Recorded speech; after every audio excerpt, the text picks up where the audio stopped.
Janitors don't speak here. Victoria Chase's voice cracked like a whip across the marble lobby.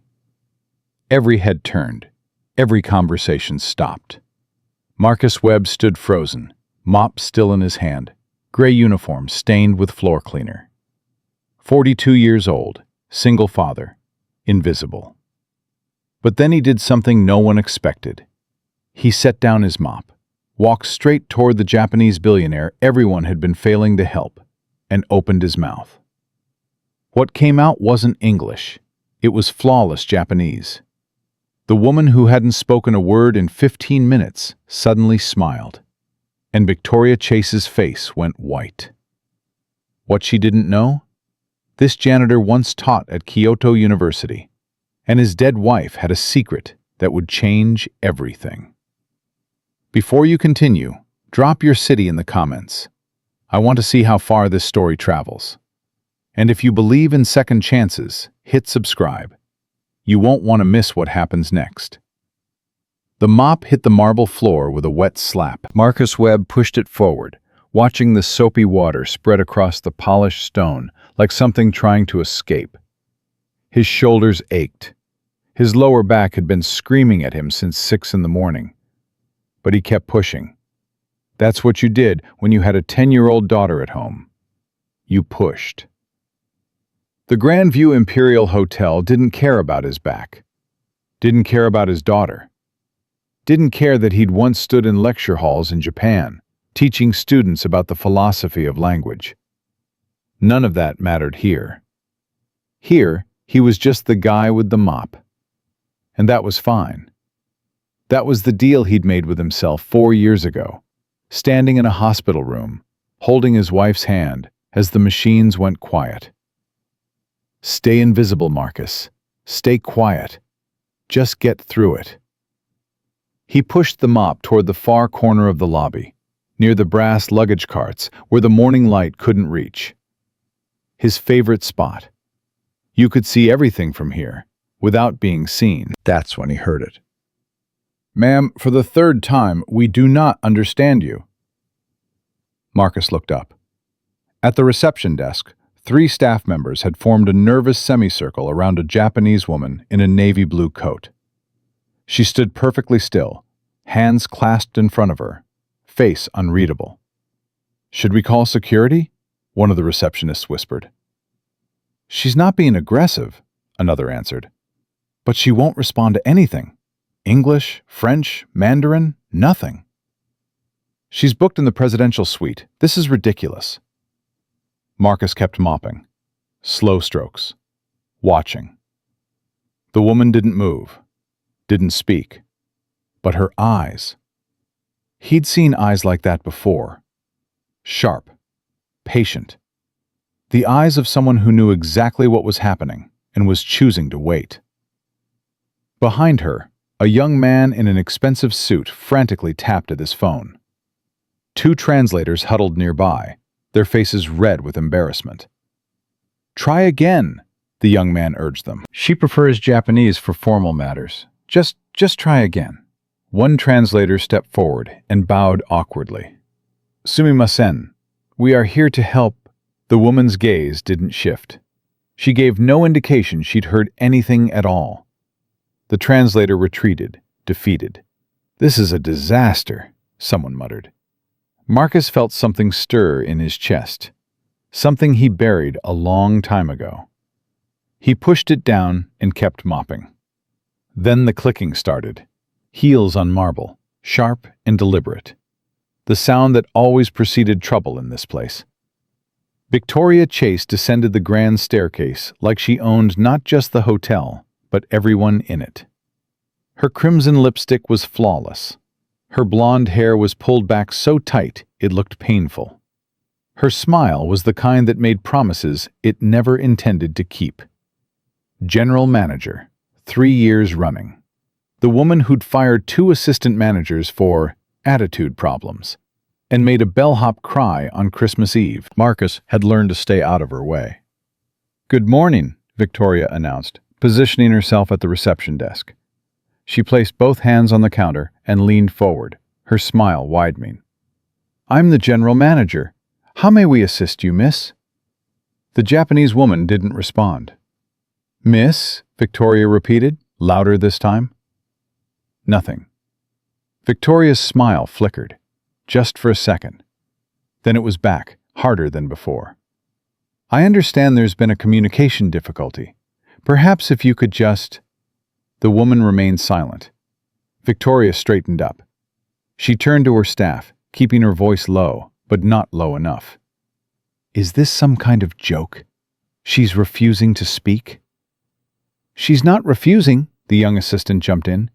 "She just prefers—" "I don't care what she prefers," Victoria's voice sharpened. "This is a 5-star hotel. We have protocols, we have standards, and we have a check-in line forming behind her." Marcus glanced at the lobby. 3 guests were indeed waiting, watching the scene with undisguised curiosity. "Ma'am," Victoria turned back to the Japanese woman, speaking slowly, deliberately, like she was addressing a child. "This is America. If you want service here, you need to speak English." Marcus's hand tightened on the mop handle.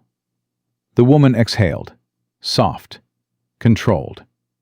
It was barely audible, but Marcus heard it. A single breath that carried more meaning than any words Victoria Chase had ever spoken. "She's being difficult," Victoria announced to her staff. "I won't have a guest holding up operations because she refuses to cooperate." "Miss Chase," the young assistant stepped forward, his voice tight with desperation. "Please, she's one of the most respected executives in Japan. She's here for the International Tech Summit. If we could just—" "I don't care if she's the Empress of Japan," Victoria cut him off. "She's delaying service. She's creating a scene, and I won't tolerate it." She turned and snapped her fingers at a uniformed security guard near the elevator. "Escort this guest to a private waiting area. We'll sort this out there." "You can't," the assistant started. "Watch me." The security guard began walking toward the Japanese woman. Marcus saw her back stiffen almost imperceptibly, saw her hands tighten just slightly at her sides. She wasn't afraid. She was bracing herself. For what? Being removed like a problem? Being treated like she didn't belong? Marcus knew that feeling, knew it in his bones. 4 years of pushing a mop. 4 years of being looked through like glass. 4 years of swallowing words he wanted to say because saying them meant risking the only job that kept food on Sophie's table. The guard reached for the woman's arm, and Marcus set down his mop. He didn't think about it, didn't plan it. His feet just started moving. "Excuse me." His voice wasn't loud, but it cut through the lobby noise like a knife. Every head turned. Victoria Chase's eyes found him, and her expression shifted from irritation to disbelief. "Mr. Webb," her voice dripped with condescension. "This doesn't concern maintenance." "I know," Marcus said. He walked past her, past the stammering receptionists, past the frozen security guard. He stopped in front of the Japanese woman. For a moment, they just looked at each other. 2 people who understood what it meant to be invisible. Then Marcus bowed. Not a casual nod, a proper bow, 15 degrees. Exactly the way he'd learned in Kyoto 20 years ago, when he was a different man, living a different life. And in Japanese, soft, precise, with the elegant lilt of the old capital, he said, "Forgive the disturbance. Would you perhaps care for a cup of tea? There's a quiet lounge nearby. No misunderstandings there." The lobby went silent. Victoria Chase's mouth opened. No sound came out. The receptionists stared like they'd just witnessed a magic trick. But the Japanese woman, she smiled. Not a big smile, just a slight curve of her lips, like sunlight breaking through clouds. "You speak Kyoto dialect," she said in Japanese. "I haven't heard that outside Japan in years." "It's been a while," Marcus admitted. "My accent's probably rusted." "No," she tilted her head, studying him. "It's not rust. It's memory. Behind them, the young assistant was practically vibrating. He's speaking with her perfectly. The intonation, the formality, who is this man? Victoria found her voice. He's a janitor. Mr. Webb, return to your duties immediately. Marcus didn't turn around. With respect, Miss Chase, I'm helping a guest. I believe that's part of everyone's duties. Victoria's face flushed red. I'm giving you a direct order. I'll take the tea. The Japanese woman's voice cut through everything. She spoke in English this time, clear, precise, with perfect pronunciation. Victoria froze. I'll take him up on his offer, the woman continued. She looked at Victoria, and there was something in her gaze that made the general manager take a small step backward. Unless you'd like to escort me yourself, Miss Chase? The silence stretched. Victoria's jaw worked, her hands clenched at her sides. For a moment, Marcus thought she might actually explode. Then she forced a smile, brittle as ice. Of course. Please, enjoy your tea. Mr. Webb will assist you. She turned and walked away, heels striking the marble like hammer blows. Marcus exhaled. The Japanese woman turned to him. Shall we? This way. They walked together toward the private lounge, leaving behind a lobby full of whispers and stares and questions that had no answers. The young assistant caught up to them at the door. I'm sorry, I'm Daniel Chen, Miss Nakamura's assistant. I don't know how to thank you. No thanks needed, Marcus said. But who are you? I mean, you're... Daniel gestured helplessly at Marcus's gray uniform. I'm the guy who mops the floors. Marcus held the door open. And right now, I'm the guy making tea. The private lounge was empty. Afternoon light filtered through tall windows, catching dust motes that floated like memories. Marcus prepared the tea in silence. His hands remembered the movements, even when his mind couldn't. The precise temperature of the water, the gentle rotation of the cup, the quiet ritual that had once been his life. Harumi Nakamura sat across from him, watching. Kyoto University, she said finally. I'm guessing. The linguistics department. Marcus looked up. How did you know? The way you hold the cup, the pause before pouring. Dr. Okabe's influence is unmistakable. You knew Okabe-sensei? He consulted for my company 5 years ago, before he retired. Harumi accepted the tea with both hands, the proper way. He always said his best students were the ones who understood that language was about silence, not sound. Marcus sat down across from her. He used to make us spend entire classes not speaking, just listening. He said Americans were terrible at it. He wasn't wrong. No, he wasn't. They drank in silence for a moment. The tea was bitter and warm and exactly right. 7 years, Marcus said. I taught at Kyoto University for 7 years. Cultural linguistics, East Asian communication patterns. He smiled faintly. My thesis was on reading the air, the Japanese art of understanding what isn't said. And now you mop floors. Now I mop floors. Harumi set her cup down. What happened? Marcus stared into his tea. The question was simple. The answer wasn't. My wife died, he said finally. 4 years ago. Aneurysm. She was fine in the morning, gone by sunset. He paused.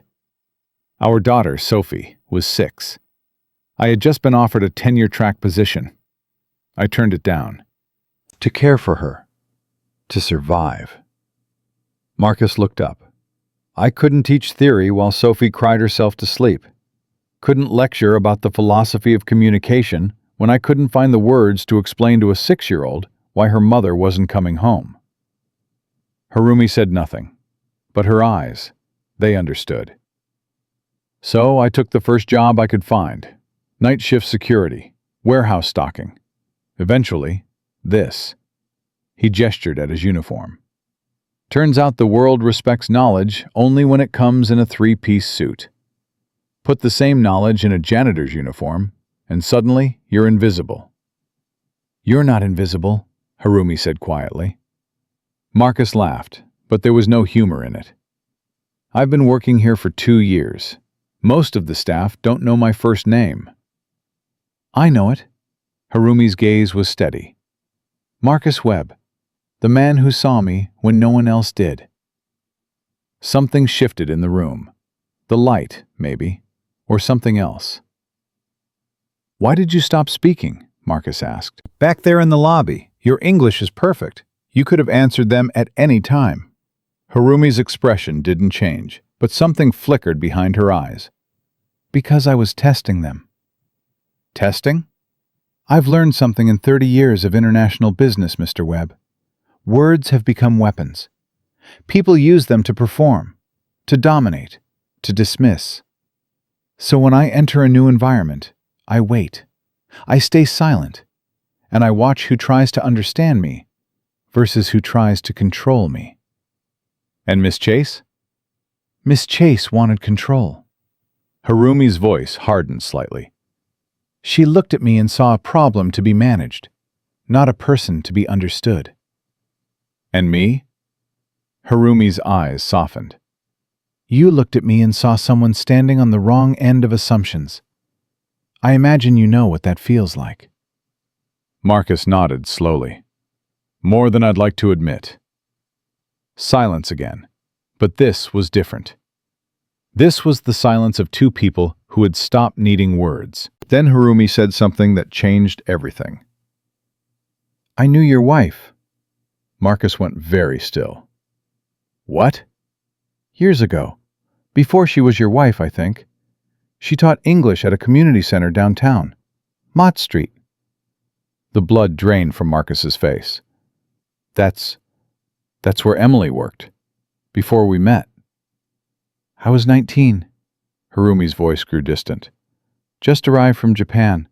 No confidence, barely any English. I was terrified of everything. And then I walked into her classroom." Marcus couldn't breathe. "She wore cherry blossom earrings," Harumi continued. "Always brought a thermos of miso soup. And she never, not once, made me feel stupid for not understanding." "That was her," Marcus whispered. "God, that was exactly her." "She asked us once to write a letter to our future selves. I still remember what I wrote." Harumi closed her eyes. "One day, I want to be a woman who speaks truth without needing volume." Marcus's hands were shaking. He set down his cup before he dropped it. "She taught me my first real English sentence," Harumi said. "Not textbook English, something real, something that mattered." "What was it?" Harumi opened her eyes and looked directly at him. "Your voice matters, even when it's quiet." The lounge fell silent. Somewhere outside, a car horn honked. Someone laughed in the lobby. The world kept moving. But in this room, time had stopped. "She never told me," Marcus said, his voice cracking. "Emily, she never mentioned—" "Why would she? I was just another student, one of hundreds." Harumi paused. "But she changed my life, Mr. Webb, and I never got to thank her." Marcus pressed his palms against his eyes. He would not cry. Not here. Not after 4 years of holding it together. "She would have remembered you," he finally said. "She remembered everyone. It drove me crazy sometimes, how much she cared." "Was she always like that?" "Always." Marcus lowered his hands. His eyes were red, but dry. "Even at the end. Even when she knew. She was more worried about how Sophie and I would cope than about herself." Harumi reached into her purse and pulled out something small. A locket. Gold, delicate, with a cherry blossom design on the front. "She gave this to me," Harumi said, "on my last day of class. She said it was a reminder that my voice mattered." Marcus stared at the locket, His heart stopped. "Sophie has one just like it," he breathed. "Emily gave it to her. She said one day the other half would find its way home." Harumi opened the locket. Inside was half a photograph, torn down the middle. A woman's face, smiling, forever young. "She always knew more than she let on," Harumi said softly. "I think maybe she knew we'd meet someday. She just didn't know when." Marcus reached into his pocket. He always carried it. Always.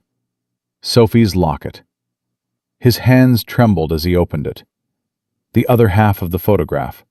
The same woman. The same smile. He placed them side by side. They fit perfectly. The torn edges aligned like they'd never been apart. Emily's face, whole again, smiled up at them from across the years. "She knew," Marcus whispered. "My God, she knew." Harumi didn't speak. Couldn't speak. They sat there, two strangers who had somehow always been connected, staring at the face of a woman who had touched both their lives, and then slipped away before either of them could say goodbye. And somewhere, somehow, Marcus could almost feel Emily smiling. "You're not a janitor," Harumi said finally. "You never were." "Then what am I?" She looked at him, really looked at him, and said, "You're the proof that she was right, that every voice matters, even the quiet ones." They didn't know it yet, but everything was about to change. Victoria Chase was already on the phone with HR, demanding Marcus be investigated for inappropriate guest interaction. A hotel guest had already posted a video online. A janitor bowing, speaking Japanese, leading a billionaire to tea, while management stood frozen in shock. The video was spreading. And in a small apartment across town, a 10-year-old girl named Sophie Webb was doing her homework, waiting for her father to come home, completely unaware that the world was about to discover something she had always known. Her dad wasn't invisible. He was just waiting for the right moment to be seen. The video hit the internet at 2:47 p.m. By 3:30, it had been shared 12,000 times. By 5 o'clock, it was trending on 3 different platforms. By the time Marcus clocked out at 6 o'clock, strangers across the country were watching a 47-second clip of a janitor in a gray uniform bowing to a Japanese billionaire, while hotel management stood frozen in the background. The caption that spread fastest came from a guest who had filmed the whole thing from the coffee bar. While managers panicked, a janitor connected. "We don't need more executives. We need more Elliots." They'd gotten his name wrong, but they'd gotten everything else right. Marcus didn't know any of this yet. He was in the janitor's closet, changing out of his work shirt when the door swung open. Marcus, you need to see this." It was Jerome, one of the night security guards. He was holding his phone like it might explode. "See what?" Jerome thrust the phone into Marcus's hands. "Just watch." Marcus watched. His own face stared back at him, grainy but unmistakable. The bow, the Japanese words, Harumi's smile, Victoria Chase's frozen expression in the background. His stomach dropped. Where did this come from? It's everywhere, man. Twitter, Facebook, TikTok. Someone even put it on LinkedIn with a whole essay about corporate culture. Marcus handed the phone back. Delete it. Jerome laughed. Delete it? Brother, you can't delete the internet. This thing has a life of its own now. Marcus leaned against the locker, suddenly exhausted. I just wanted to help her. I wasn't trying to make a statement. Well, you did anyway. Jerome's expression softened. Look, I know you keep your head down. I know you've got your reasons. But what you did out there today, people are calling you a hero. I'm not a hero. I'm a guy with a mop who speaks Japanese. Same difference, apparently. Marcus grabbed his jacket. I need to get home. Sophie's waiting. He was almost out the door when Jerome called after him. Hey, Marcus? Yeah? For what it's worth, I've worked here 3 years. That's the first time I've ever seen anyone stand up to Victoria Chase. Jerome grinned. About damn time somebody did. Marcus didn't respond. He just walked out into the evening air, his mind racing with questions he didn't have answers to. What had he done? And more importantly, what was going to happen next? The answer came faster than he expected. Marcus was halfway to his car when his phone buzzed. A text from an unknown number. Mr. Webb, this is Daniel Chen, Miss Nakamura's assistant. She would like to speak with you tomorrow morning, 9 a.m. Her suite. Please confirm. Marcus stared at the message for a long moment. Then he typed back, confirmed. He drove home on autopilot, his mind replaying the day's events like a film stuck on loop. The lobby, Victoria's sneer, Harumi's silence. The locket. God, the locket. Emily had known. Somehow, impossibly, his wife had known that this day would come. That the student she'd taught 20 years ago and the husband she'd left behind would somehow find each other. But how? Why? These questions were still churning when he pulled into the parking lot of his apartment complex. A modest building in a modest neighborhood, where the hallways smelled like cooking grease and the elevators worked about 60% of the time. Home. He climbed the stairs to the 3rd floor and unlocked the door. Dad! Sophie launched herself at him before he'd even crossed the threshold. She was still in her school clothes, her dark hair pulled back in a messy ponytail, her glasses slightly crooked on her nose. Hey, sweetheart. Marcus caught her in a hug, breathing in the familiar scent of her strawberry shampoo. Sorry I'm late. You're always late. Sophie pulled back, studying his face.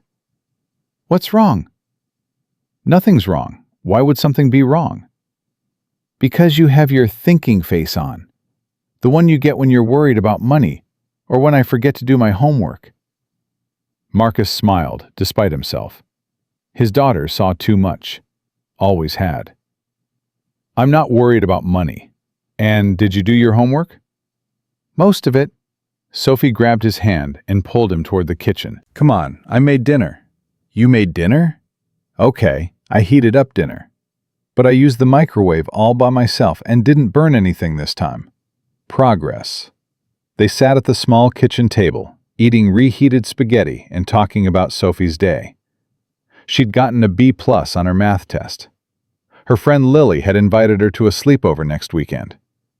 The class hamster had escaped again and been found in the teacher's desk drawer. Normal things. Safe things. But Marcus could tell Sophie was holding back. She kept glancing at him, chewing her lip the way she did when she had something to say, but wasn't sure how to say it.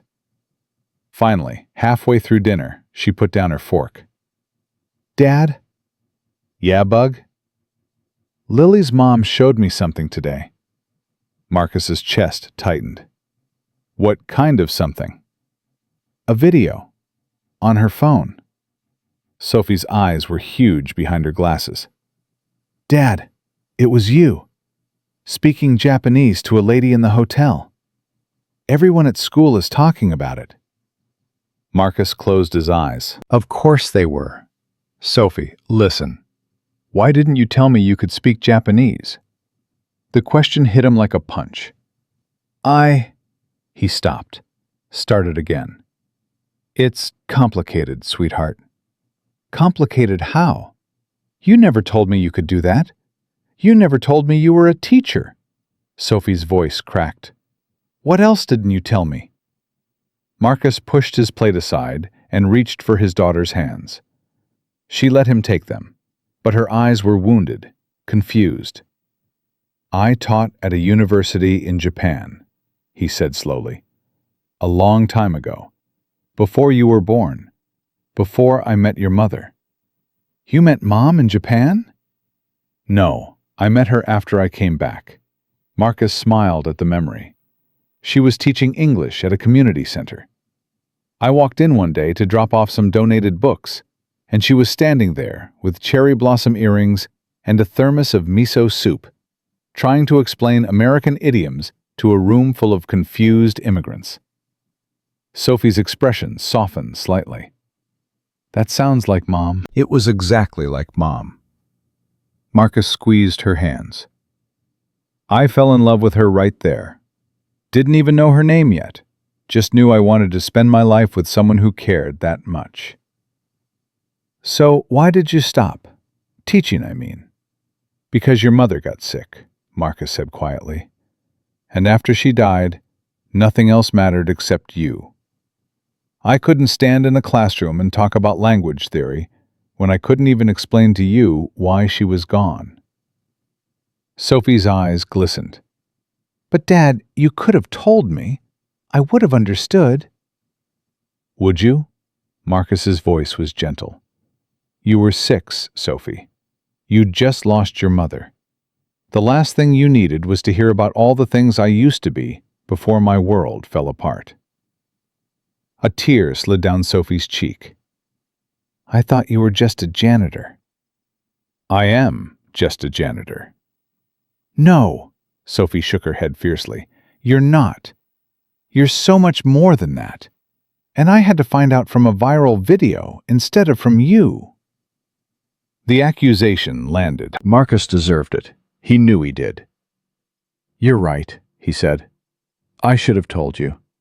I was scared, Sophie. Scared that if I talked about who I used to be, I'd have to face how far I'd fallen. You didn't fall, Dad. Sophie's voice was surprisingly fierce for a 10-year-old.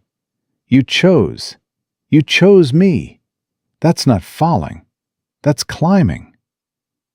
Marcus stared at his daughter. Sometimes he forgot how remarkable she was, how much of her mother lived in her, that same fierce compassion, that same refusal to let people hide from their own worth. When did you get so smart? He asked, his voice rough. I've always been smart. You just don't pay attention because you're too busy mopping. He laughed, actually laughed. It felt foreign, like a muscle he hadn't used in years. Come here. Sophie climbed into his lap, something she rarely did anymore at 10 years old. But tonight, she needed it. They both did. I'm sorry, Marcus whispered into her hair. I'm sorry I kept so much from you. It's okay, Dad. Just don't do it again. Deal. They stayed like that for a while, father and daughter, holding each other in a cramped kitchen in a modest apartment, while somewhere out there, the world was watching a video that would change everything. Dad? Yeah, Bug? The lady in the video, the Japanese one. Who is she? Marcus took a deep breath. That's a story for tomorrow, but I'll tell you this much. She knew your mother, a long time ago, and she has something that belongs to us. Sophie pulled back, eyes wide. Something of Mom's? Half of a locket. Sophie's hand flew to her chest, where her own locket hung on its thin gold chain. The one Emily had given her, the one she never took off. The other half? She breathed. The other half. Sophie looked down at her locket, then back up at her father. Mom knew, didn't she? Sophie's voice was barely a whisper. She knew this would happen. Marcus thought about Emily, about her mysterious smile when she'd given Sophie the locket, about her words. One day, the other half will find its way home. I think she did, sweetheart. I think she always knew more than she told us. Sophie was quiet for a long moment. Then she said something that nearly broke Marcus's heart. I miss her, Dad. Every day I miss her. Me too, Bug. Me too. Do you think she's watching, right now? Marcus looked toward the window, where the first stars were appearing in the evening sky.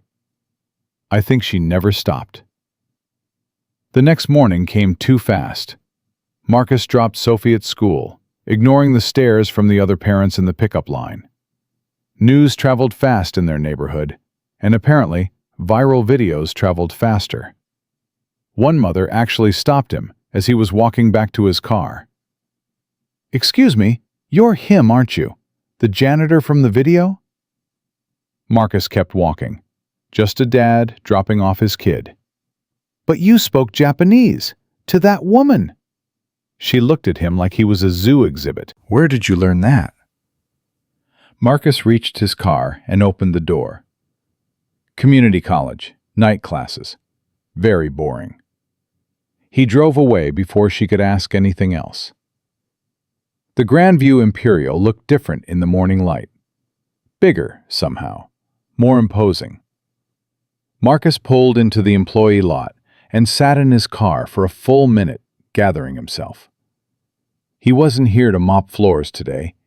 He was here to meet Harumi Nakamura, to figure out what the locket meant, to find out why Emily had given half of it to a student she barely knew, and, possibly, to face whatever consequences Victoria Chase had cooked up overnight. He got out of the car and walked toward the building. The moment he stepped through the employee entrance, he knew something had changed. Usually, the back hallways were anonymous. Gray walls, fluorescent lights, people rushing past without making eye contact. The invisible paths that kept a luxury hotel running. Today, everyone was staring.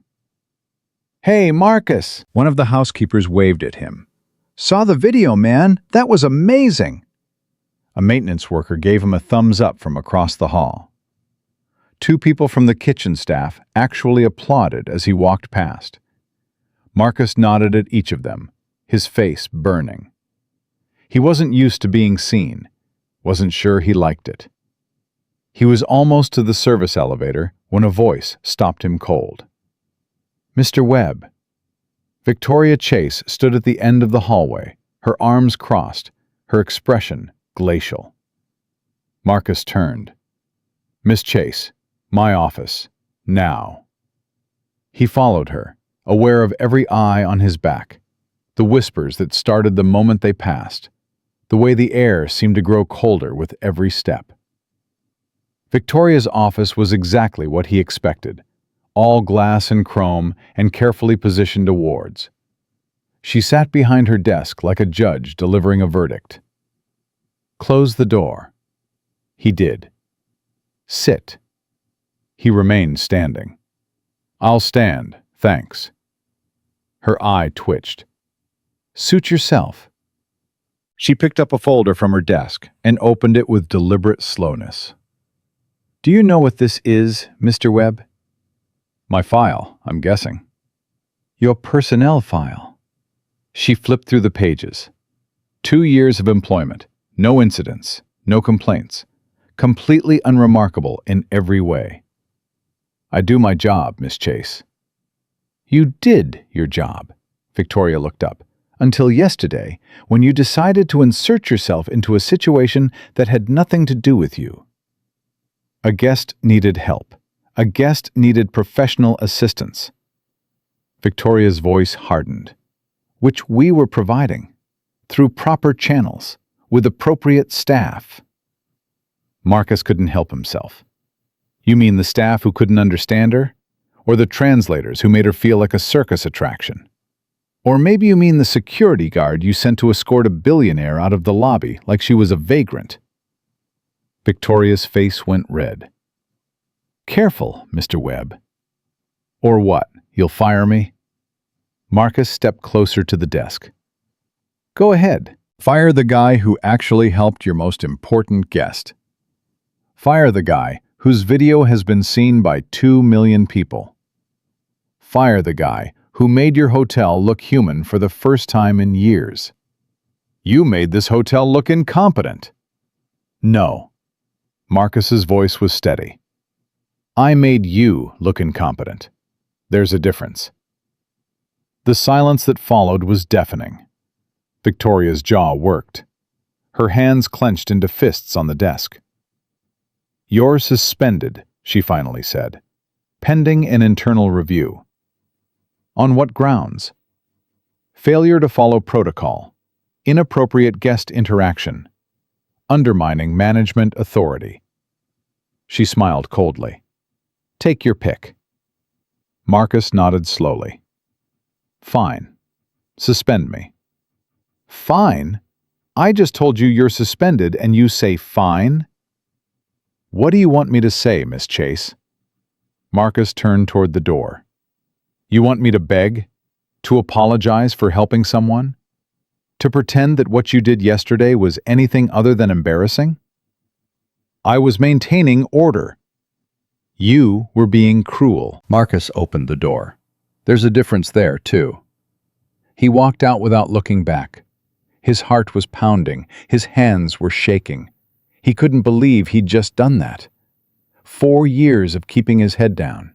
4 years of swallowing his pride. 4 years of being invisible. And now, in the space of 24 hours, he'd thrown it all away. What had he done? What the hell had he done? He was so lost in thought that he almost walked right past Daniel Chen. "Mr. Webb!" Daniel caught his arm. "There you are. Miss Nakamura is waiting." Marcus blinked. "Right. The meeting." "Are you okay? You look pale." "I just got suspended." Daniel's eyes went wide. "Suspended? For what?" "For helping your boss." Daniel's expression shifted from shock to something that looked almost like admiration. "Follow me. I think Miss Nakamura will want to hear about this." They took the elevator to the top floor. The presidential suite occupied the entire level, a sprawling space that probably cost more per night than Marcus made in a month. Harumi was waiting in the sitting room, dressed simply in a cream-colored blouse and dark slacks. Without the formal coat, she looked younger, more approachable. "Mr. Webb." She rose as he entered. "Thank you for coming." "Miss Nakamura." "Please." Harumi gestured to a chair across from her. "Call me Harumi. After yesterday, I think we've moved past formalities." Marcus sat. Daniel remained standing near the door, trying to look invisible. "I heard about the video," Harumi said. "Daniel has been tracking its spread. It's quite remarkable." "It's a nightmare," Marcus replied. "I just got suspended because of it." Harumi's expression darkened. "Victoria Chase?" "Who else?" Harumi was quiet for a moment. Then she said, "Tell me exactly what happened." So he did. Every word, every cold smile, every veiled threat. When he finished, Harumi's face was unreadable, but her eyes were burning. "She suspended you for helping me." "That's the short version, yes." Harumi stood and walked to the window, her back to him. For a long moment she said nothing. Then, "I came to this city to evaluate this hotel as a potential partner for my company's global tech summit. 3,000 guests, $40 million in projected revenue, the largest contract this hotel has ever been offered." Marcus didn't know what to say. Harumi turned to face him. "What Victoria Chase doesn't understand is that I don't evaluate hotels based on their marble lobbies or their thread counts. I evaluate them based on their people, based on how they treat the invisible ones." "The invisible ones," Marcus repeated. "The janitors, the housekeepers, the ones who keep everything running while executives take credit." Harumi's voice hardened. "I grew up invisible, Mr. Webb. I know what it feels like to be looked through, and I built my company on a simple principle. Everyone matters. Everyone." Marcus felt something shift in his chest. "You reminded me of that yesterday," Harumi continued. "In a room full of people who saw me as a problem to be solved, you saw me as a person to be helped. That's rare. And it's valuable. I just did what anyone would do. Number." Harumi shook her head. "You did what no one else was willing to do. There's a difference. She sat back down across from him. "I have a proposal, Mr. Webb." "A proposal?" "My company needs someone who understands cross-cultural communication. Someone who can train executives to actually listen instead of just perform. Someone who knows what it feels like to be underestimated and overlooked." Harumi leaned forward. "I want to offer you a job." Marcus stared at her. "A job? I'm a janitor." "You were a professor, a linguist, an expert in the art of reading silence," she smiled. "You're also a janitor. But you don't have to be only that." "I don't know what to say." "Say you'll think about it." Marcus looked down at his hands. The hands that had pushed mops for 4 years. The hands that had held his dying wife. The hands that had wiped his daughter's tears. "What about Sophie?" he asked. "I can't just uproot her life." "You wouldn't have to. The position would be based here. Travel when necessary, but nothing that would take you away from her for long." Harumi paused. "I know what it's like to sacrifice everything for work, Mr. Webb. I wouldn't ask you to do the same." Marcus was quiet for a long moment. Then he said, "Can I ask you something first?" "Of course." "The locket. The one Emily gave you." He met her eyes. "Why did you keep it all these years?" Harumi reached into her pocket and pulled out the familiar gold chain. She held it gently, like it might break. "Because it reminded me of who I was before I became this." She gestured vaguely at the opulent suite around them. "Before the money. Before the power. Before I learned to use silence as a weapon instead of a gift." She looked at Marcus. "Your wife gave me this when I was 19 years old, terrified and convinced I would never belong anywhere. She told me that my voice mattered even when it was quiet, and I have carried those words with me every single day since." Marcus's throat was tight. "She would have been glad," he managed, "to know it meant something. It meant everything." Harumi placed the locket on the table between them. "And now, I think it's time for it to go home." Marcus looked at the locket. Half of a photograph, half of a memory. "Keep it," he said. Harumi's eyebrows rose. "Sophie has the other half." Marcus smiled. "Maybe someday we can put them together. But until then, I think Emily would want you to hold on to it. You've been carrying her words for 20 years. You should carry her picture too." Harumi's eyes glistened. She picked up the locket and pressed it to her heart. "Thank you," she whispered. "Thank you," Marcus replied, "for seeing her in me, for seeing me at all." They sat in silence for a moment. The good kind of silence, the kind that didn't need filling. Then Marcus stood. "I'll think about your offer," he said. "But first, I need to pick up my daughter from school." Harumi smiled. "Family first, I understand completely." She walked him to the door. "Mr. Webb?" "Yeah?" "Whatever you decide about the job, know this. Victoria Chase made a powerful enemy yesterday, and I never forget." Marcus grinned. "Neither do I." He walked out of the presidential suite and headed for the elevator. He was still suspended, still uncertain about the future, still carrying 4 years of grief and fear and hidden potential.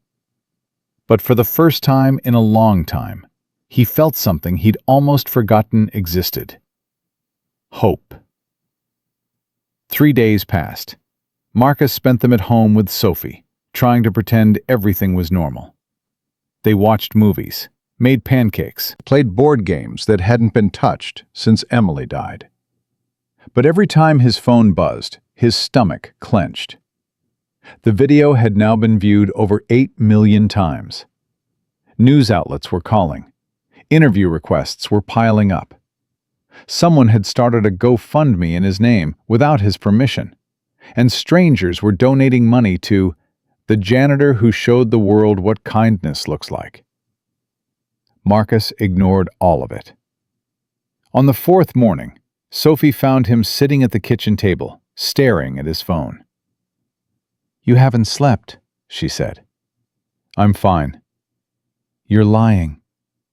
Sophie climbed into the chair across from him. "You always tap your thumb against your leg when you're lying. You've been doing it all morning." Marcus looked down. His thumb was tapping. "When did you get so observant?" "Mom taught me." Sophie's voice softened. "She said you were terrible at hiding your feelings, so I should always watch your hands." Marcus laughed despite himself. Of course she did. "Dad, what's going on?" "Really?" He set his phone down. "Really? I don't know what to do, Sophie. I've spent 4 years keeping my head down, staying invisible, not making waves. And now suddenly everyone wants to talk to me, interview me, turn me into some kind of symbol. Is that bad? I don't know." Marcus rubbed his face. "I just wanted to help that woman. I wasn't trying to become famous." Sophie was quiet for a moment. Then she said something that stopped him cold. "Maybe you weren't trying, but maybe you were supposed to." "What do you mean?" "Mom always said that some people are meant to be lights." She pulled her locket out from under her shirt and held it gently. "She said most people hide their light because they're scared, but the brave ones let it shine anyway." Marcus stared at his daughter. 10 years old, wise beyond her years. So much of her mother living in every word. "When did you grow up?" he asked quietly. "I didn't," Sophie smiled. "I just pay attention." His phone buzzed again. Another unknown number. Another interview request, probably. But this time, the text was different. "Mr. Webb, this is the Grandview Imperial Board of Directors. We request your presence at a formal meeting tomorrow at 10 a.m. Your suspension status will be reviewed. Please confirm attendance." Marcus read the message twice. "What is it?" Sophie asked. "The hotel board wants to meet with me." Sophie's eyes went wide. "Are they going to fire you?" "I don't know, Bug. Maybe." Sophie's jaw tightened. "Then I'm coming with you." "Sophie, you can't." "Yes, I can." Sophie crossed her arms.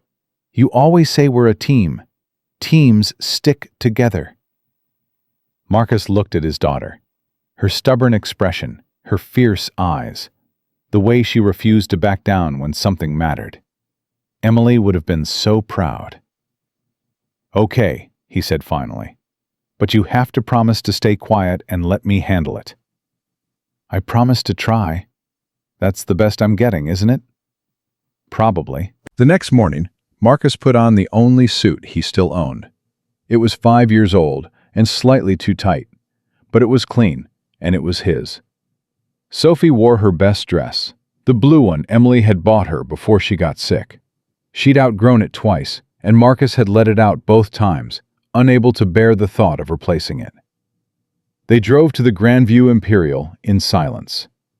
Marcus parked in the main lot this time, not the employee lot. He wasn't an employee today. He was something else entirely. "Dad?" Sophie grabbed his hand as they walked toward the entrance. "I'm nervous." "Me too, Bug." "What if they're mean to you?" "Then I'll handle it." "What if they fire you?" "Then I'll find another job." "What if—" Sophie's voice cracked. "What if they make you feel small again?" Marcus stopped walking. He knelt down in front of his daughter, right there in the parking lot, and took both her hands in his. "Listen to me," he said. "Nobody can make me feel small unless I let them. And I'm done letting them." He squeezed her hands. "I spent 4 years hiding because I was scared. Scared of losing you. Scared of failing. Scared of being seen and found wanting." Sophie's eyes were wet. "But you're not small, Dad. You're the biggest person I know." Marcus smiled. "Then let's go show them that." They walked into the lobby together. The whispers started immediately. Staff members stopping mid-stride to stare.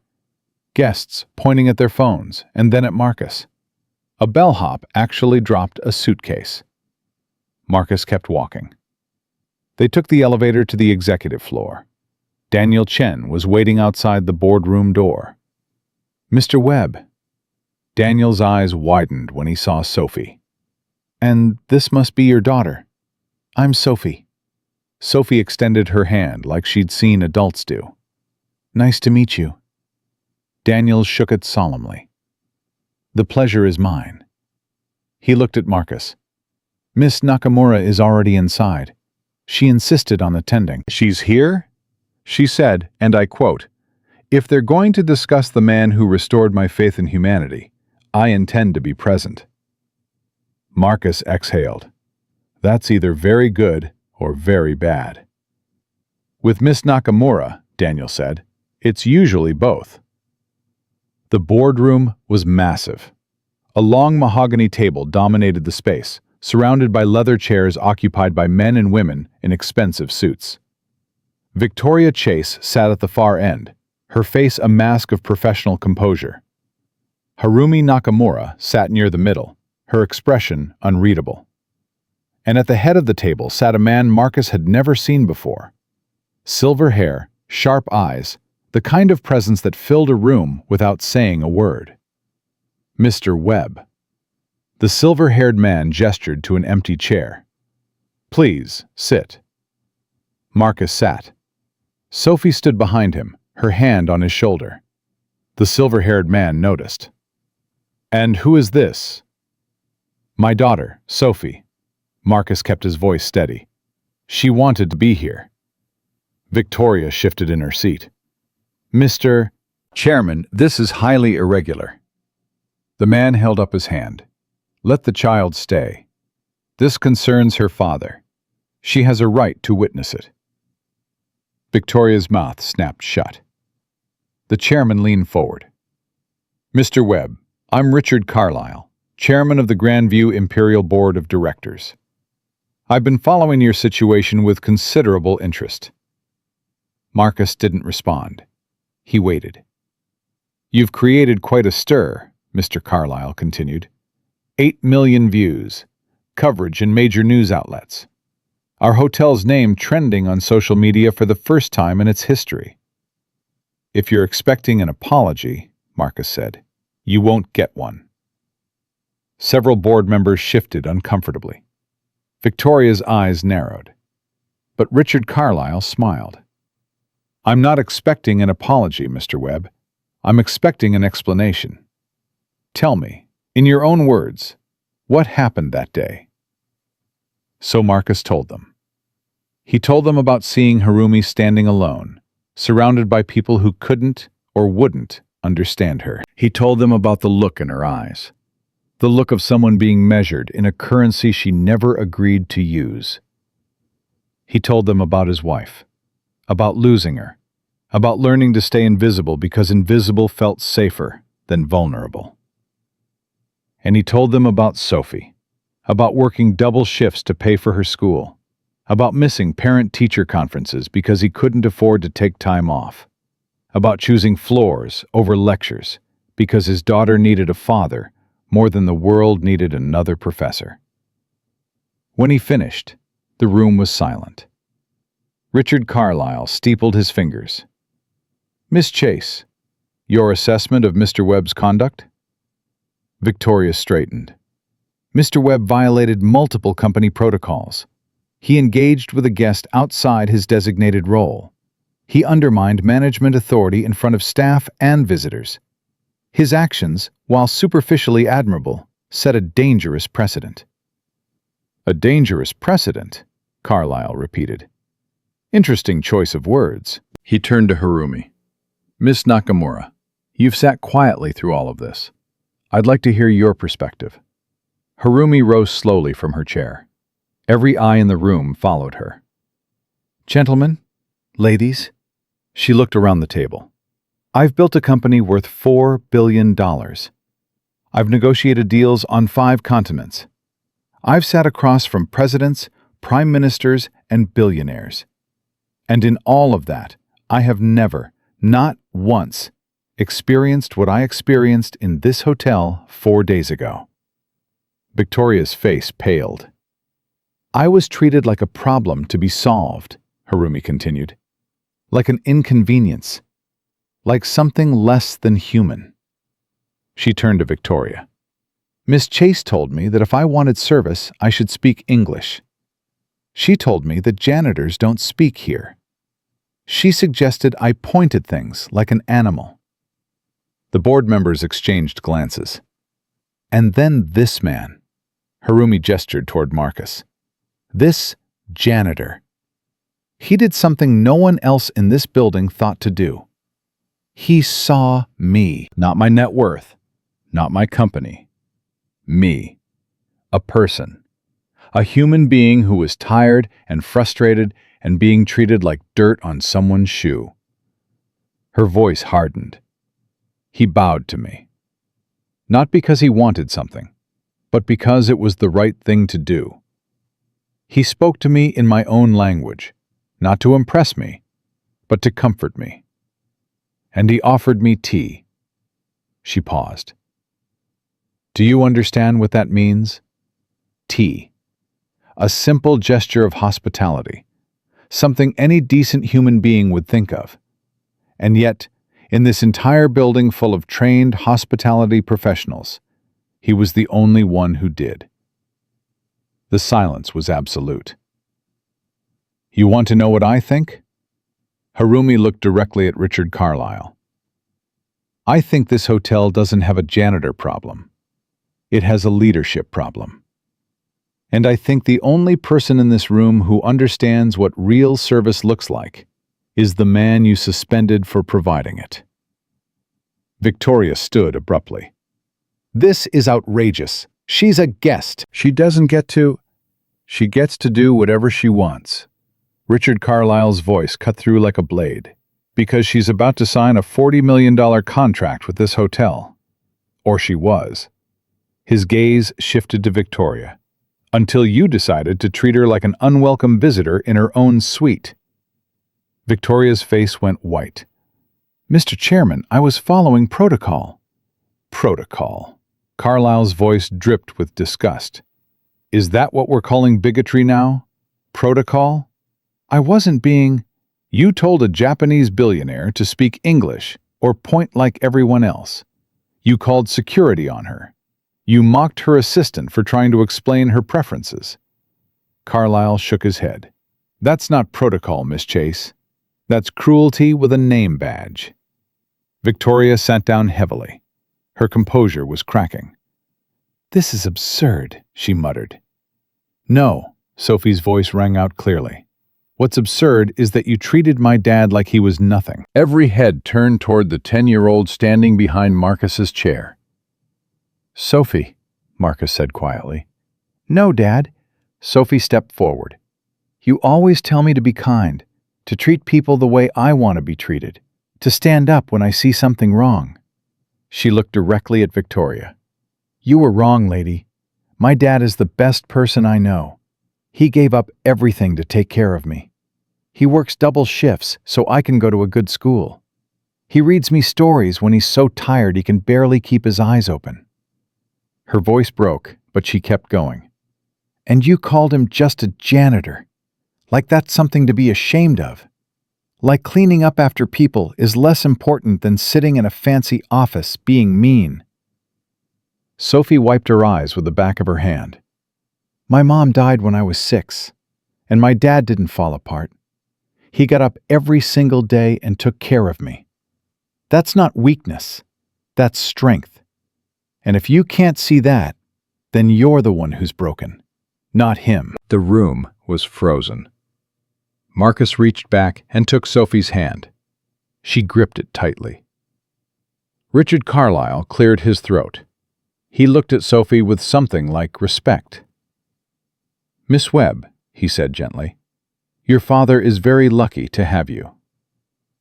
I know, Sophie said. She didn't smile. Carlyle turned back to the board. I think we've heard enough.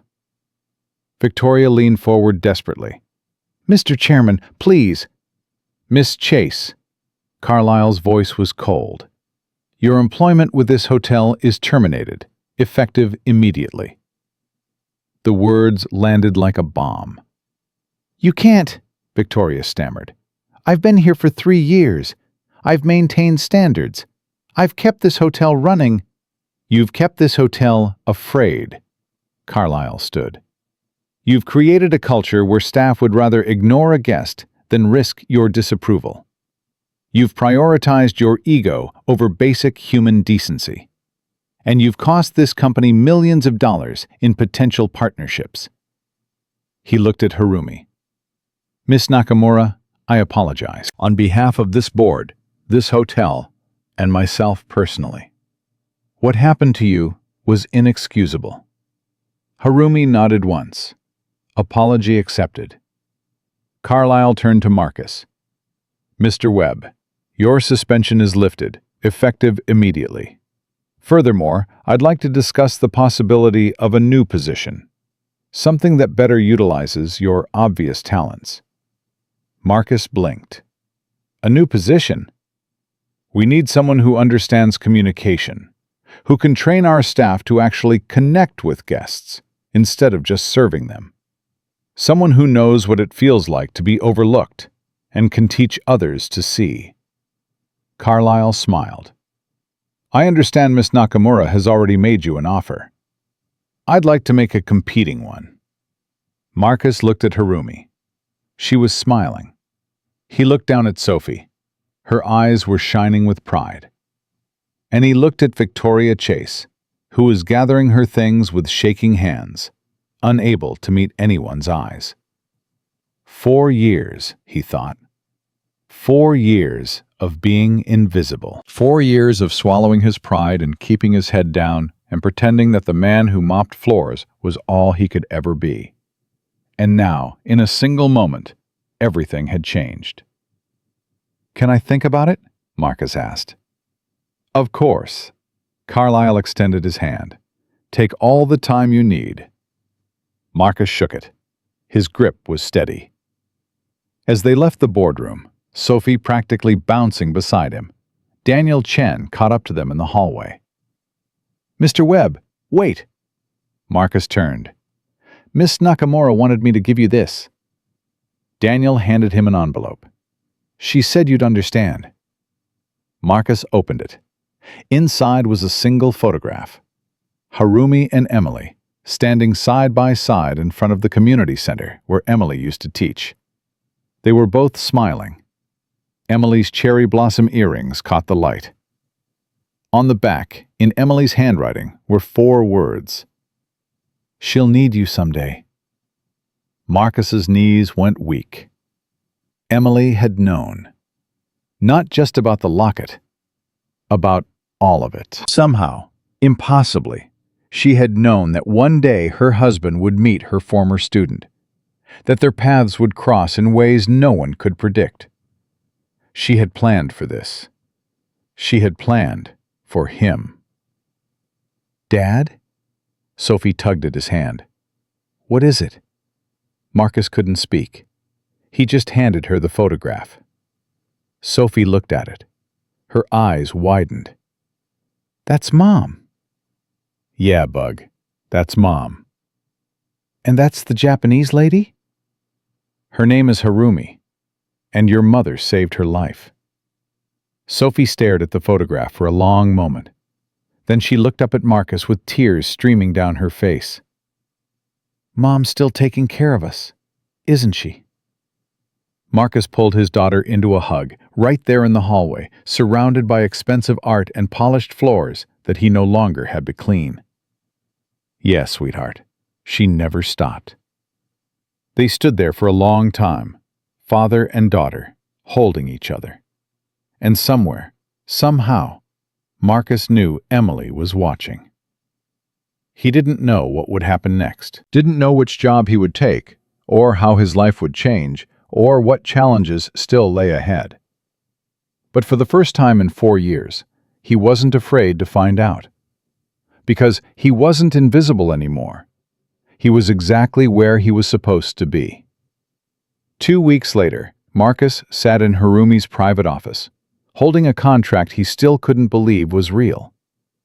Senior consultant for cross-cultural communication and ethics training. 6-figure salary, full benefits, flexible schedule to accommodate Sophie's school. It was everything he'd given up 4 years ago, handed back to him by a woman his wife had taught to believe in herself. "You're staring at it again," Harumi said from across the desk. Marcus looked up. "I keep thinking I'm going to wake up." "You're not dreaming, Mr. Webb." "Marcus," he smiled. "If I'm going to work for you, you should probably call me Marcus." Harumi returned the smile. "Marcus, then. And you should call me Harumi. We're going to be spending a lot of time together." He set the contract down. "Can I ask you something?" "Of course." "Why me? Really, you could hire anyone. Consultants with decades of experience, professors from Ivy League schools, people who didn't spend the last 4 years pushing a mop." Harumi leaned back in her chair. "When I was 19, I believed I was worthless.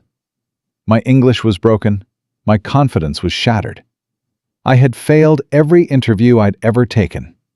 She paused. "And then I walked into your wife's classroom." Marcus felt his chest tighten. "She never taught me grammar," Harumi continued. "She never corrected my pronunciation or made me feel stupid for not knowing something. Instead, she asked me questions, real questions, about my dreams, my fears, my hopes for the future." "What did you tell her?" Harumi's voice softened. "I told her I wanted to matter. I wanted to walk into a room and have people listen, not because I was loud, but because I had something worth saying." "And what did she say?" Harumi met his eyes.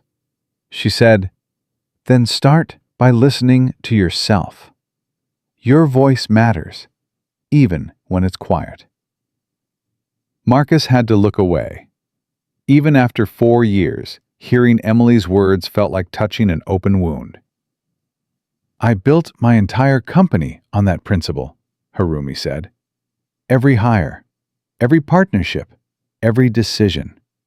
I ask myself, does this person know how to listen? Do they value silence as much as speech? Do they see the invisible ones?" She leaned forward. "You see them, Marcus. You've been one of them. That's worth more than any degree or certification. That's wisdom that can't be taught. It has to be lived." Marcus picked up the contract again. His hands were steady now. "Where do I sign?" Harumi smiled and handed him a pen. The first month was a blur. Marcus threw himself into the work with an intensity he hadn't felt in years. He developed training programs, wrote curriculum, sat in on executive meetings, and gently pointed out when someone was talking over someone else, when voices were being ignored, when assumptions were being made. It wasn't easy. Some executives resented him. Others dismissed him as a feel-good hire, a PR move to capitalize on his viral fame. But slowly, things began to change. One afternoon, Marcus was reviewing training materials when his phone buzzed. A text from Sophie. "Dad, can you come home early, please?" His heart stopped. He was out the door before he even realized he'd stood up. The drive home felt endless. Every red light was an eternity. Every slow driver was a personal attack. What had happened? Was Sophie hurt? Sick? Had something happened at school? He burst through the apartment door to find Sophie sitting on the couch, perfectly calm, with a woman he didn't recognize sitting beside her. "Dad!" Sophie jumped up. "This is Dr. Martinez. She's my speech therapist." Marcus blinked. "Your what?" "Speech therapist." Sophie's cheeks flushed. "I've been going to see her after school, for the past 3 weeks." The woman stood and extended her hand. "Mr. Webb, I'm Elena Martinez. I specialize in childhood communication disorders, particularly those triggered by trauma. Marcus shook her hand, still trying to process. Trauma? Sophie hasn't spoken in full sentences at school since your wife passed, Dr. Martinez explained gently. Her teachers referred her to me months ago, but Sophie asked them not to tell you. Marcus looked at his daughter. Sophie, why didn't you tell me? Sophie's eyes dropped to the floor. Because you were already so sad, Dad. I didn't want to make you sadder. The words hit him like a physical blow. 4 years. For 4 years, his daughter had been struggling in silence, hiding her pain to protect him, and he hadn't seen it. Dr. Martinez seemed to sense his distress. Mr. Webb, please don't blame yourself. Children are remarkably good at masking their struggles. Sophie's case is particularly complex because she functions normally at home. The selective mutism only manifests in certain environments. Selective mutism, Marcus repeated. It's an anxiety disorder, Dr. Martinez explained. Sophie can speak perfectly well, but in certain situations, school, unfamiliar places, crowds, she freezes. The words won't come. Marcus knelt down in front of his daughter. Bug, why didn't you tell me? Sophie's lip trembled. Because I didn't want you to think I was broken. Oh, sweetheart. Marcus pulled her into a hug. You're not broken. You could never be broken. Sophie buried her face in his shoulder. I tried so hard, Dad. I tried to talk at school, but every time I opened my mouth, I heard Mom's voice telling me to be brave. And then I missed her so much, I couldn't breathe. Marcus held her tighter. His own tears were flowing now. I'm sorry, he whispered. I'm so sorry I didn't see it. It's not your fault, Sophie mumbled against his shirt. You were invisible too. The words pierced straight through him. She was right. He'd been so focused on staying invisible, on not being seen, on protecting himself from more pain, that he'd missed his own daughter's suffering. What kind of father did that? Mr. Webb. Dr. Martinez's voice was gentle. This is actually good news. Marcus looked up at her. Sophie came to me today and asked if you could join our next session. That's a huge step. It means she's ready to let you in. Sophie pulled back from the hug. Her eyes were red but determined. I want to get better, Dad, but I can't do it alone. Marcus cupped her face in his hands. You'll never have to do anything alone. Ever. Do you hear me? Sophie nodded. We're a team, Marcus said. Teams stick together. Sophie managed a small smile. That's what I said. The next few weeks were hard. Marcus adjusted his schedule to attend Sophie's therapy sessions. He sat beside her as she struggled to speak, as words caught in her throat, as tears of frustration rolled down her cheeks. But slowly, painfully, she began to improve. One afternoon, Dr. Martinez had them try something new. I want you both to write letters, she said. To Emily, to your wife, to your mother. Say everything you never got to say. Marcus looked at Sophie. Sophie looked at Marcus. Together? She asked. Together. They sat side by side in Dr. Martinez's office, each with a pen and paper. For a long time, neither of them wrote anything. Then Sophie's pen began to move. Marcus watched her for a moment before starting his own letter. Dear Emily, he wrote, I'm sorry. I'm sorry I stopped living when you died.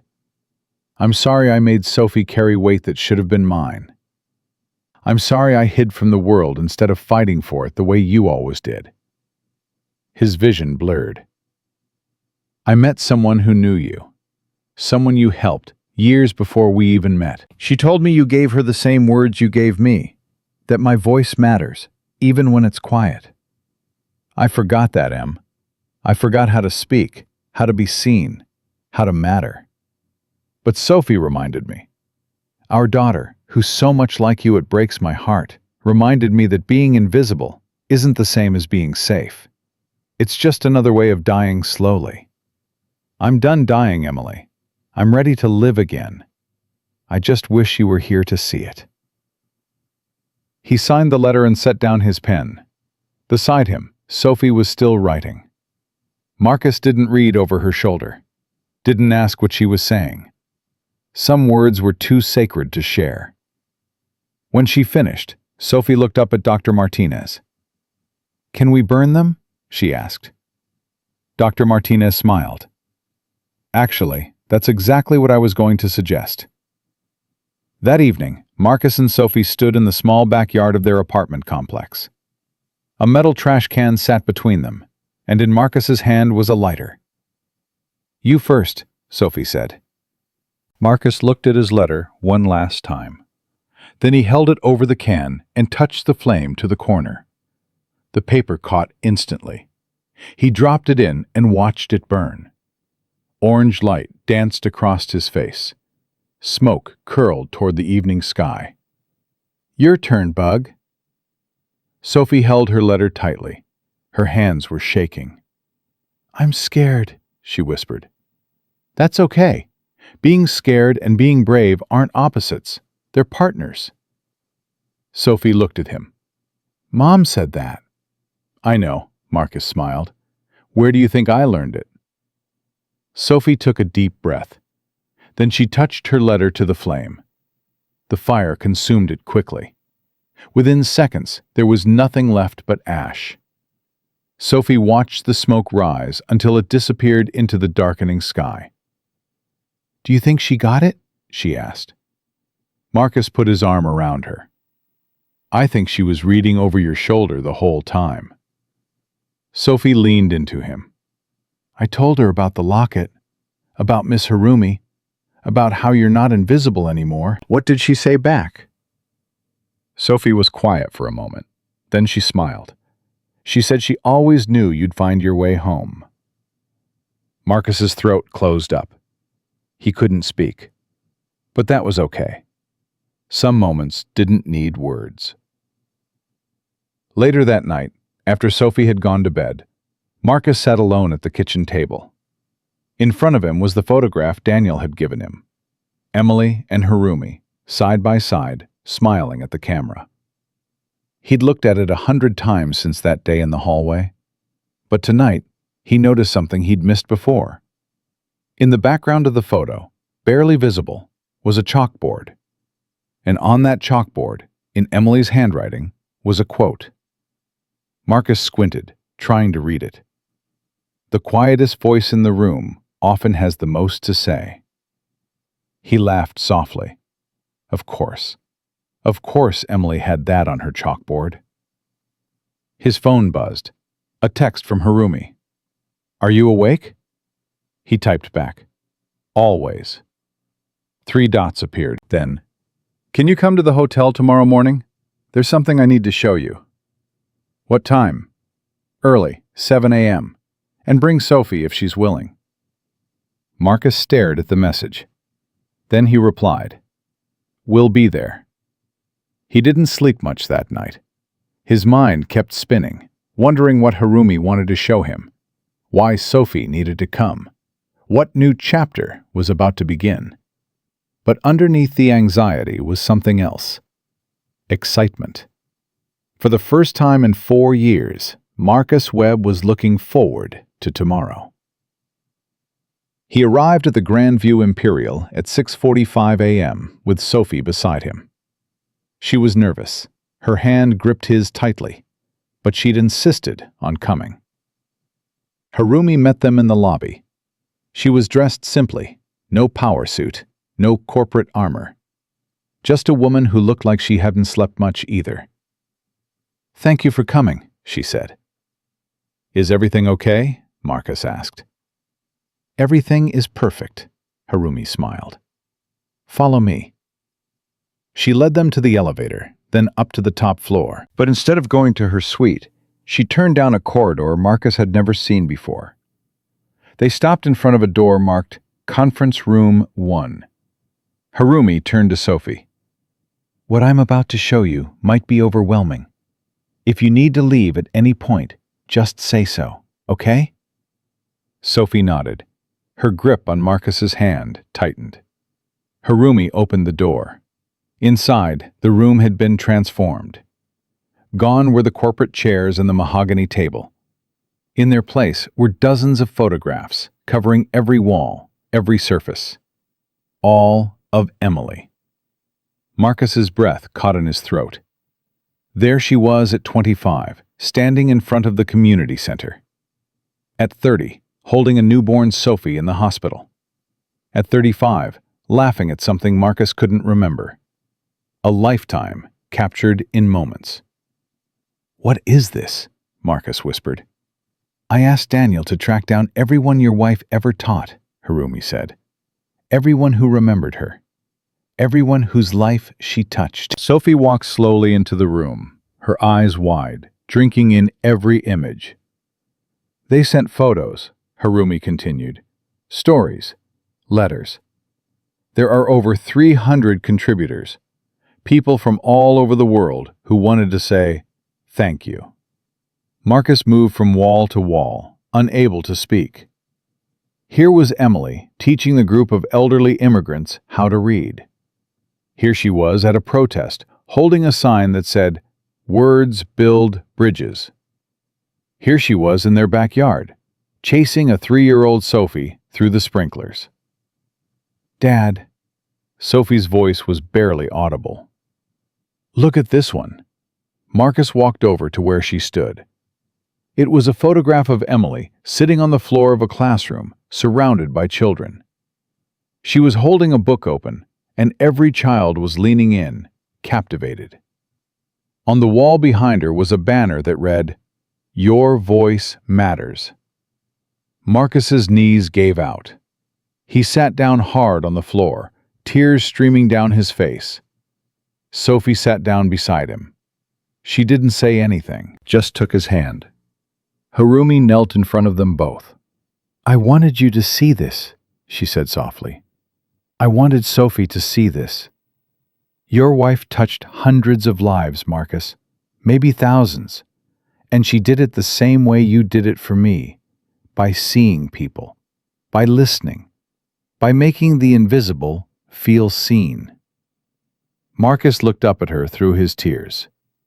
"Why? Why did you do all this?" Harumi's eyes glistened. "Because Emily saved my life, and I think it's time someone saved yours." Marcus couldn't respond. The weight of the moment was too heavy for words. But Sophie could. She stood up, walked over to Harumi, and wrapped her arms around her. "Thank you," Sophie whispered. "Thank you for remembering my mom." Harumi hugged her back. Her voice broke when she spoke. "I could never forget her. She taught me that silence isn't weakness, it's power." And she was right. They stayed in that room for hours. Marcus and Sophie moved from photograph to photograph, reading the letters, hearing the stories, learning about the woman they thought they knew, and discovering she was so much more. By the time they left, something had shifted. The grief was still there, would always be there, but now it had company. Pride, gratitude, hope. Emily Webb had changed the world one person at a time, and now her husband and daughter were finally ready to carry on her legacy. As they walked out of the hotel into the morning sun, Sophie looked up at Marcus. "Dad?" "Yeah, Bug?" "I think I want to be a teacher someday, like Mom." Marcus smiled. "I think she'd love that." Sophie squeezed his hand. "I know she would. She told me." Marcus laughed. "When did she tell you?" Sophie pointed at her heart. "Just now. In there." They walked to the car together, father and daughter, finally ready to stop surviving and start living. Emily had shown them the way. All they had to do was follow. 6 months changed everything. Marcus stood backstage at the International Hospitality Summit, his hands steady, his heartbeat calm. Through the curtain, he could hear the murmur of 3,000 people waiting for him to speak. 3,000 executives, 3,000 industry leaders, 3,000 people who had paid good money to hear a former janitor talk about the power of silence. Life was strange that way. "Mr. Webb?" A stagehand touched his elbow. 5 minutes. Marcus nodded. "Thank you." He pulled out his phone and looked at the photo he'd made his wallpaper. Sophie and Harumi, standing in front of the memorial wall they'd created together. Behind them, Emily's face smiled from 100 photographs. His family, old and new, gone and present. "You ready for this?" Marcus turned. Harumi stood behind him, dressed in a simple black dress, her hair pulled back, her expression soft. "As ready as I'll ever be." "You've done this before. You'll be fine." "I've done training sessions." Marcus shook his head. "This is different. This is the whole world watching. The whole world watched you mop floors, too." Harumi smiled. "And you handled that just fine." Marcus laughed, despite his nerves. "That was different. I didn't know anyone was watching. Maybe that's the secret." Harumi stepped closer. "Don't think about them as an audience. Think about them as people who've forgotten how to listen. People who need to remember." "And if I freeze?" "Then you stay silent." Harumi's eyes met his. "Silence isn't failure, Marcus. It's just a different kind of speaking. You taught me that." The stagehand appeared again. 2 minutes, Mr. Webb." Marcus took a deep breath. "Okay, I'm going." "Wait." Harumi caught his arm. "There's something I need to tell you first." "What?" She hesitated. It was the first time Marcus had ever seen her uncertain. "I've been thinking about what comes next," she said slowly. "After the summit. After the training programs launch globally. After all of this becomes normal." "What about it?" Harumi looked at him with an intensity that made his breath catch. "I don't want to go back to being alone, Marcus. I spent 30 years building walls because I was afraid of being hurt, afraid of being seen, afraid of needing someone." Marcus didn't speak. He waited. "And then I met you." Harumi's voice trembled slightly. "And you didn't try to break down my walls. You just sat beside them and waited. You let me open the door when I was ready." "Harumi, I'm ready now." She stepped closer. "I know this is complicated. I know we both have baggage. I know Sophie comes first, always. But I also know that I don't want to wake up tomorrow without knowing if this could become something more." The stagehand appeared for the 3rd time. "Mr. Webb, they're introducing you now." Marcus looked at the stage, then back at Harumi. "Hold that thought," he said. "What?" "Hold that thought," he smiled. "I'll give you my answer after I'm done." Marcus, he was already walking toward the stage. The lights hit him like a wave of heat. For a moment, he couldn't see anything except white brightness. Then his eyes adjusted, and he saw them. 3,000 faces, 3,000 strangers, 3,000 people waiting for him to say something meaningful. Marcus walked to the podium. He didn't look at his notes, didn't need them. "Good morning," he said. The microphone amplified his voice across the massive auditorium. "My name is Marcus Webb. 8 months ago, I was mopping floors at the Grandview Imperial Hotel. Before that, I taught linguistics at Kyoto University. Before that, I was a husband and father who thought he had everything figured out." He paused. "Then my wife died. And I discovered that everything I thought I knew about communication, about connection, about being seen and heard. All of it was wrong. The audience was silent, attentive. "We live in a world that worships noise," Marcus continued. "We reward the loudest voices. We promote the fastest talkers. We measure success by who can dominate a room, command attention, fill every silence with sound." He shook his head. "But that's not communication. That's performance. And there's a difference." He looked out at the sea of faces. 8 months ago, I watched a Japanese billionaire stand alone in a hotel lobby, while a dozen trained professionals failed to help her. Not because they didn't speak her language. They had translators. They had technology. They had every resource money could buy. He leaned forward.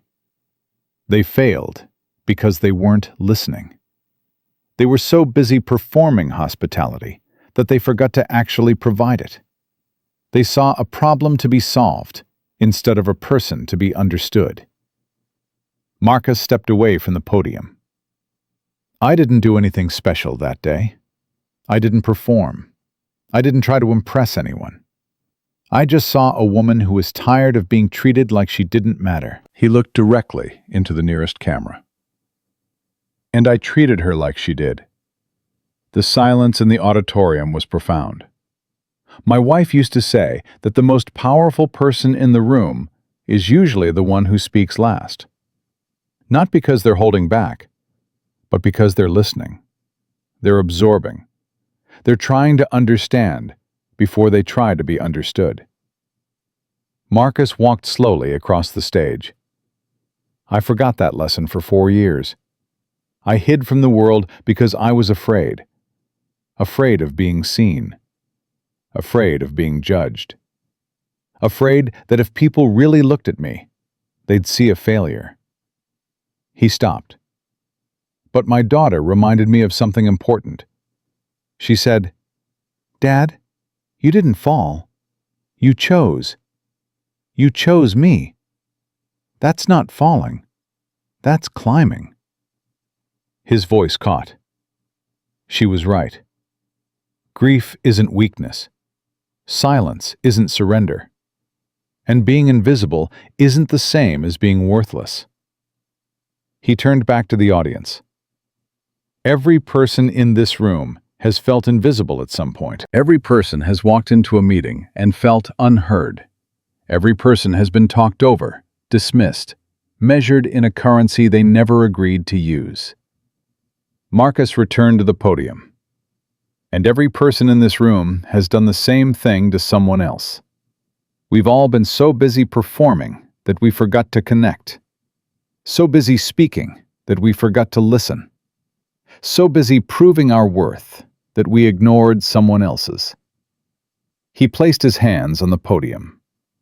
"That ends today." The applause started slowly. 1 person, then 10, then 100. By the time Marcus finished speaking, the entire auditorium was on its feet. He walked off stage into Harumi's waiting arms. "That was incredible," she breathed. "I meant every word." "I know." She pulled back and looked at him. "Now, about what I said before." Marcus smiled. "What you said was that you don't want to be alone anymore." "Yes." "And that you want to know if this could become something more." "Yes." Marcus took her hands in his. "Harumi, I've spent 4 years learning how to survive. How to get through each day without falling apart. How to be a good father while barely remembering how to be a person." She waited. "And then I met you, and you didn't try to fix me. You didn't try to save me. You just showed up, every day. And you let me be exactly who I was, even when that person was a mess." Harumi's eyes glistened. "I don't know what the future looks like," Marcus continued. "I don't know if we're ready for this. But I know that I don't want to find out alone." "Neither do I," she whispered. Then let's figure it out together." He kissed her. Right there, backstage at the International Hospitality Summit, with stagehands walking past and cameras flashing in the distance. It wasn't perfect. It wasn't planned. But it was real, and that was enough. 3 months later, Marcus sat in Dr. Martinez's office, watching Sophie speak. Not whisper, not mumble. Speak. "And then Lily said that my painting was the best one in the class," Sophie said, her voice clear and confident. "And I said thank you, but I think her painting was better because she used more colors." Dr. Martinez smiled. "That's wonderful, Sophie. How did it feel to speak up like that?" Sophie thought about it. Scary at first, but then it felt like breathing, like I'd been holding my breath for a really long time and finally remembered how to let it out. Marcus felt tears prick his eyes. His daughter, his brave, brilliant daughter. Dr. Martinez turned to him. "Mr. Webb, Sophie has made remarkable progress. I think we're ready to reduce our sessions to once a month for maintenance." Marcus nodded. "Whatever you think is best." "Dad?" Sophie looked at him. "Are you crying?" "No." Marcus wiped his eyes. "Maybe. A little." Sophie grinned. "You always cry when you're happy. Mom said it was your superpower." "She did?" "She said real men aren't afraid to show their feelings." Sophie's expression softened. I think she was right. Marcus pulled his daughter into a hug. She came willingly, wrapping her arms around him and holding tight. "I'm so proud of you, Bug," he whispered. "I'm proud of you too, Dad." "For what?" "For not giving up." Sophie pulled back and looked at him. "For being invisible until you were ready to be seen. And for showing me that being quiet isn't the same as being scared." Marcus couldn't speak. His throat was too tight. But that was okay. Some moments didn't need words. The wedding was small, just 50 people in Harumi's backyard. No media, no fanfare. Just friends and family gathered under string lights on a warm summer evening. Sophie was the flower girl. She walked down the aisle with perfect composure, scattering rose petals from a basket that had belonged to Emily. Marcus stood at the makeshift altar, wearing a simple gray suit. His hands weren't shaking. His heart wasn't racing. He felt calm, certain, ready. When Harumi appeared at the end of the aisle, the breath left his body. She wore a cream-colored dress, simple and elegant. Her hair was down, flowing over her shoulders. In her hands, she carried a small bouquet of cherry blossoms, and around her neck hung the locket, the one Emily had given her 20 years ago. Marcus's eyes burned. She walked toward him slowly, and with every step, he felt the last 4 years of grief and fear and loneliness begin to lift. She stopped in front of him. "Hi," she said softly. "Hi." "You're crying." "I know." Harumi smiled. "Good. I'd be worried if you weren't." The ceremony was short. The minister spoke about love and commitment and the courage it takes to open your heart after loss. But Marcus barely heard any of it. He was too busy looking at Harumi, at Sophie standing beside them, at the faces of people who had supported him through the darkest years of his life. When it was time for the vows, Marcus spoke without notes. "Harumi, 4 years ago, I thought my life was over. I thought I'd used up all the love I was ever going to get. I thought the best parts of me died with Emily." He took her hands. "Then you walked into a hotel lobby and refused to speak. And I recognized something in your eyes. The same thing I saw in my own mirror every morning. The look of someone who'd forgotten how to be seen."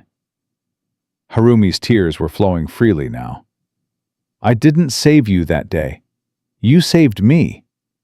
You reminded me that silence isn't surrender, that being invisible isn't the same as being worthless. That sometimes the bravest thing you can do is just show up and let someone see you. He squeezed her hands. I promise to listen more than I speak, to see you more than I judge, to stand beside you in the silence and never try to fill it with noise. He smiled. And I promise to make you tea whenever you need it. Harumi laughed through her tears. When it was her turn, her voice was steady. Marcus, I spent 30 years building a fortress around my heart. I told myself that solitude was strength, that needing someone was weakness, that the safest way to live was to never let anyone close enough to hurt me. She looked at Sophie. Then I met your daughter, and she hugged me like I mattered, like I wasn't a billionaire or a CEO or a symbol of success, just a person who needed kindness. Sophie was crying too. Harumi turned back to Marcus. And then I met you, and you didn't try to scale my walls or tear them down. You just sat outside and waited, patient, present, certain that I would open the door when I was ready. She touched his face. I was never more ready than I am right now. The minister pronounced them married. Marcus kissed his wife. Around them, 50 people cheered, but Marcus barely heard them. He was too busy holding the woman who had given him back his life. The reception lasted until midnight. Marcus danced with Sophie, danced with Harumi, even danced with Dr. Martinez, who turned out to be surprisingly good at the two-step. At one point, he found himself standing alone by the dessert table, watching the people he loved celebrate. Mind if I join you? He turned. Daniel Chen stood beside him, holding 2 glasses of champagne. Daniel, Marcus accepted a glass. Shouldn't you be working? Miss Nakamura gave me the night off, Daniel smiled. She said if I touched my phone, she'd fire me. Sounds like her. They stood in comfortable silence for a moment. You know, Daniel said eventually, I've worked for her for 7 years. I've seen her close billion-dollar deals without blinking. I've watched her stare down executives twice her age without flinching. Marcus nodded. But I've never seen her happy. Daniel looked at him. Not until she met you. Marcus didn't know what to say. I don't know your whole story, Daniel continued. I don't know what you went through before all this, but I know this. Whatever you did to reach her, whatever walls you broke down, whatever patience you showed, it matters. She's different now. Better. Marcus looked across the yard at Harumi, who was laughing at something Sophie had said. She saved me too, Marcus said quietly. We saved each other. Daniel raised his glass. Then here's to mutual rescue. Marcus clinked glasses with him. To mutual rescue. Later that night, after the guests had gone and Sophie had fallen asleep in Harumi's guest room, Marcus sat alone in the backyard. The string lights were still on. The cherry blossom trees swayed gently in the night breeze.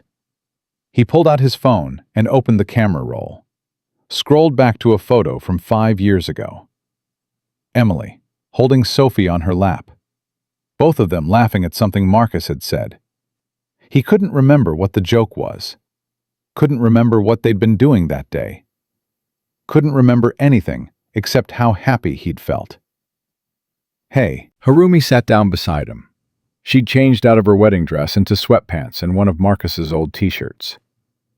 Hey, she saw the photo. Is that Emily? Yeah, she was beautiful. She was everything. Harumi was quiet for a moment. Then she said, I'm not trying to replace her. Marcus looked at her. I know. I just want you to know that I understand. She'll always be part of your story. Part of Sophie's story.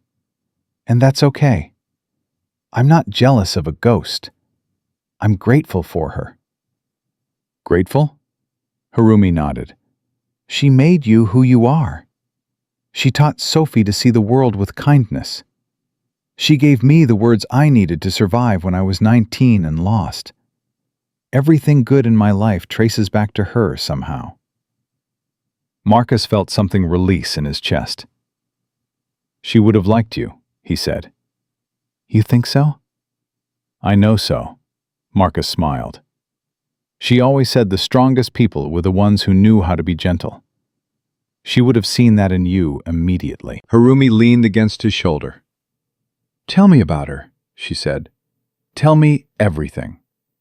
So Marcus did. He talked until the sun came up, told stories he'd forgotten he remembered, shared memories he'd locked away for fear they'd hurt too much. And with every word, he felt Emily come alive again, not as a ghost to be mourned, but as a legacy to be honored. 1 year later, Marcus stood in the lobby of the Grandview Imperial Hotel. Not as a janitor, not as a consultant, as a keynote speaker at the dedication ceremony for the Emily Webb Center for Cross-Cultural Communication. Sophie stood beside him, holding the scissors that would cut the ribbon. Harumi stood on his other side, her hand warm in his. Around them, hundreds of people waited. Staff members who had once looked through Marcus like glass. Executives who had dismissed him as nothing more than a mop pusher. Guests who had walked past him 1,000 times without knowing his name. Now they were here to honor his wife's memory. Ladies and gentlemen, Richard Carlyle announced, it is my honor to dedicate this center to Emily Webb, whose legacy of kindness, patience, and genuine human connection inspired us all to be better. He turned to Marcus. And to her husband, Marcus Webb, who showed us that dignity doesn't require a title, that service doesn't require a script, and that sometimes the most powerful voice in the room is the one willing to stay silent. The applause was thunderous.